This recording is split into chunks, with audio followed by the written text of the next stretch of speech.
Superhero origin stories are timeless, with messages of self-empowerment and maturation resonating around the world.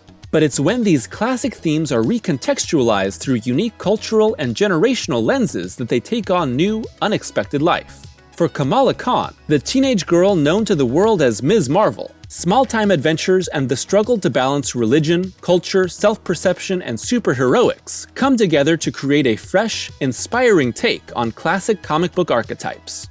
After a brief first appearance in the pages of Captain Marvel in 2013, Kamala debuted in her own series, Ms. Marvel, in February of 2014.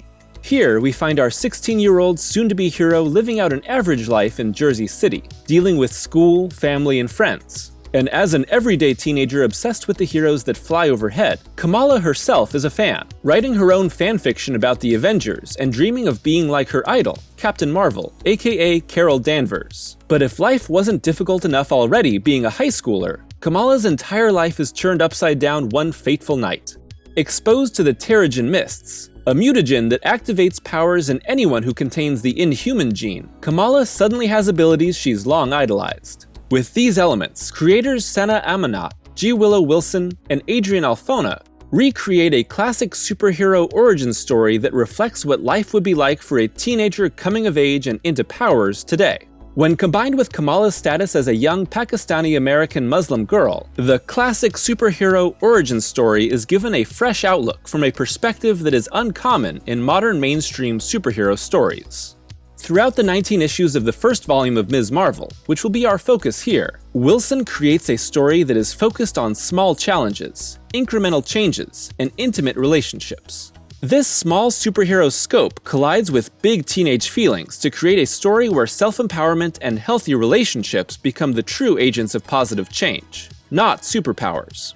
But for a 16-year-old hero with nothing but her own courage and the support of a few friends to guide her, each step of Ms. Marvel's journey feels monumental in ways that echo the teenage years and their seemingly insurmountable challenges. It's just that instead of having your heart broken by a crush, that crush is also a superpowered villain looking to literally break you.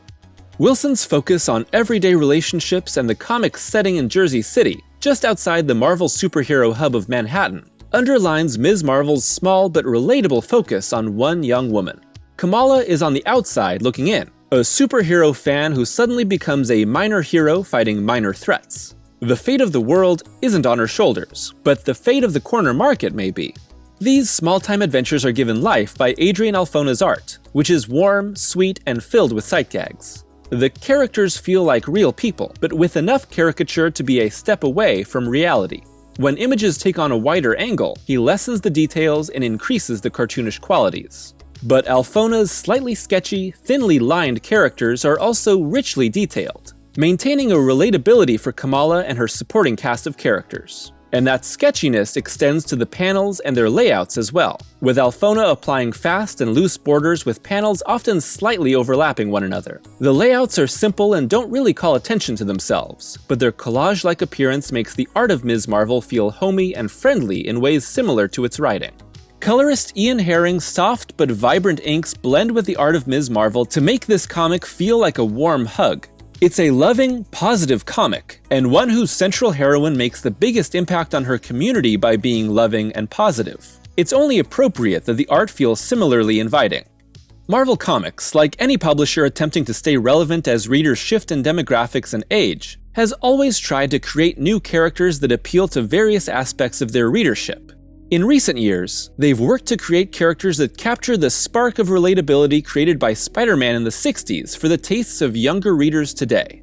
The results are a mixed bag, but Ms. Marvel succeeds where others fail because it speaks to both readers who feel like they're walking the same school halls as Kamala, and older audiences seeking a superhero story that doesn't simply repeat the same old narrative beats. But Ms. Marvel isn't just the modern Peter Parker. She's lightning in a bottle that stems from the viewpoints of her creators.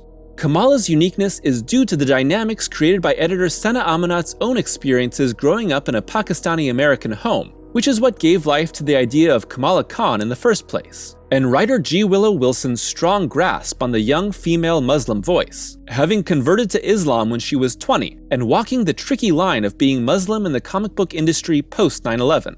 Kamala's story reflects the highs and lows of becoming suddenly gifted with incredible powers, but the unique relationship that Kamala's powers have to her ethnicity and religion is immediately apparent. There's a neat ideological overlap between superhero comics and religion in a positive sense, said Wilson. Both things are about voluntarily holding yourself to a superhuman ideal, doing good even when it's not required of you. Kamala doesn't feel like she fits in anywhere. At school, being an ethnic and religious minority makes her seem strange to the other teenagers. At home, the generational cultural gap keeps her first-generation immigrant parents from understanding her, and her brother Amir's strict adherence to Islam also distances him and Kamala, as the teenage hero is seeking to find her own way of integrating her beliefs with her heroic life, and not sacrificing one for the other. When Kamala is finally granted powers, the result of sneaking out to a party one night, she sees a vision of Captain Marvel, Iron Man, and Captain America during her transformation. "We are faith," they say. "You stand at a crossroads." This integration of religious vision and superpowered transformation show the reader how dearly Kamala holds both of these elements close to her heart, and foreshadows the balance she will be called to find. But when her vision of Captain Marvel asks her what she wants from this opportunity for a new life, Kamala reveals, "I want to be beautiful and awesome and butt-kicking and less complicated. I want to be you." What Kamala receives is anything but less complicated. Kamala, who has grown up in a world where superheroes are everywhere, idolizes Captain Marvel, and when her powers first manifest, she literally turns into Captain Marvel. You see, Kamala has become a polymorph, able to change her size, transform her body parts, and heal, but she's also able to change her appearance. And when she breaks out of the cocoon that encased her during her transformation, she looks just like her hero. The question is, will Kamala reject herself in favor of being something that may seem like an ideal, but isn't truly her? It's important that we find a way to cultivate our own strength and formulate that identity on our own terms, reflected Amanat. The story of Kamala Khan is very much about that. While Kamala is soon able to maintain her own appearance and adopts the name of Ms. Marvel, her road to self-acceptance will be a long journey that informs the rest of this series. Because in the end, Ms. Marvel isn't about Kamala shifting herself into the classic archetype of a hero, and it's not about racially diversifying a pre-existing heroic mantle for the sake of publicity. As Kamala herself says, "I'm not here to be a watered-down version of some other hero. I'm here to be the best version of Kamala." Alongside these unconventional approaches is the fact that Kamala doesn't come from the classic hero origin of a fractured home or dead parents. Instead, the Khans are a flawed but loving family, and attempting to navigate the complexities of home life makes Kamala a modern teenager. By having our protagonist try to become her own person and understand what life as a superhero truly means while still living in the same home as her mother, father, and older brother, Wilson's story remains grounded and emotional on a more personal level than if Kamala was unburdened by regular responsibilities and free to go off on insane adventures. But those adventures are also refreshing because of their relatively low stakes within the first volume of this series. The best issues of Ms. Marvel keep the title character out of the bigger Marvel universe and are more about how she'll learn to accept herself or overcome self-doubts. And when the stakes do suddenly get high, with the incursion of another reality threatening to destroy the planet through a tie-in with the then-imposing miniseries Secret Wars, all Kamala can do is care for her friends and family when all hope seems lost. And as for spotlighting a Muslim lead character in a modern superhero comic, Wilson punctures the bubble of preconceived notions immediately within the first issue.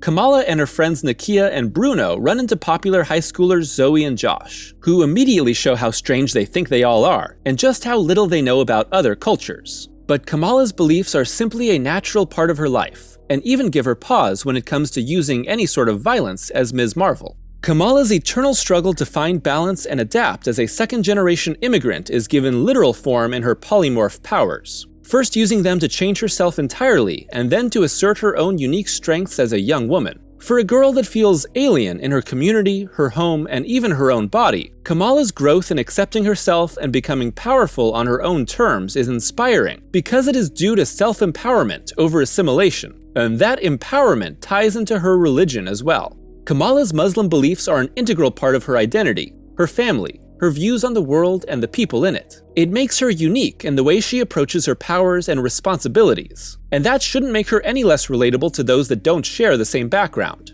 After all, how similar is any comic book character to a reader in the first place? While each of us will find some characters more relatable than others simply because of how our personalities, history, and struggles shape us, none of us have been given incredible powers or fought world-dominating villains. It's in the humanity of each colorful character that we find our inspirations.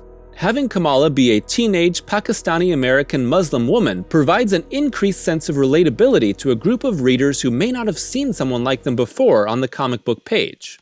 Right after gaining her powers, Kamala rushes into action when she saves Zoe from drowning, motivated by a blend of superhero inspiration and the bolstering that comes from her religious beliefs. Specifically, Kamala remembers an ayah from the Quran: "Whoever kills one person, it is as if he has killed all of mankind. And whoever saves one person, it is as if he has saved all of mankind." This reminder gives Kamala the courage to act, and her life is never the same afterward. In the time that follows her first heroic act, Kamala quickly takes on the role of a hero for challenges both big and small, reminding herself, good is not a thing you are, it's a thing you do. The desire to do good and to find a meaningful place in the world extends beyond Kamala as a representation for her generation, and to the generation itself, as seen in her fellow teens. But the younger generation's search for meaning can also be used for ill. This is primarily seen in their exploitation by the inventor, a clone of Thomas Edison contaminated with the DNA of a scientist's pet cockatiel, who uses teenagers as living batteries for his machines. Although Kamala thinks they've been kidnapped, the truth is that they are willing participants. They've been told that they are parasites since they were born, and turning themselves into batteries to save the planet is the only way they feel like they can make a difference. While Kamala is able to change their minds and bring down the inventor, a similar drive to find meaning gone wrong informs the dark motivations of Kamran, a fellow young Pakistani-American inhuman who starts as Kamala's crush but soon reveals dark motives. Together, these challenges force Kamala to confront her place in the world and her ability to change it. For someone who can make a difference in a handful of lives but may seem insignificant in the larger scope of the world, the love of family and friends reminds Kamala of how important her role as Ms. Marvel truly is, and the importance of each reader in making a positive impact in his or her own community. Much of Ms. Marvel's importance comes from her individuality as a person. As Kamala affirms, "My new normal is no normal." But maybe Kamala was never truly normal at all. Are any of us? In embracing that, she embraces newfound strength.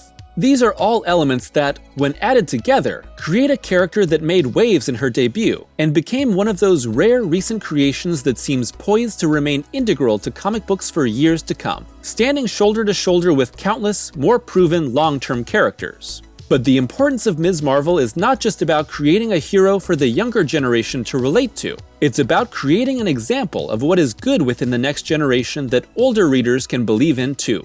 To give up on the next generation is to give up on the future. If we do that, what are we even doing with our world?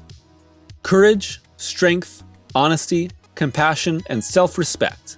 These are the truths that compel Kamala Khan as Ms. Marvel and make her the face of a new age of heroes.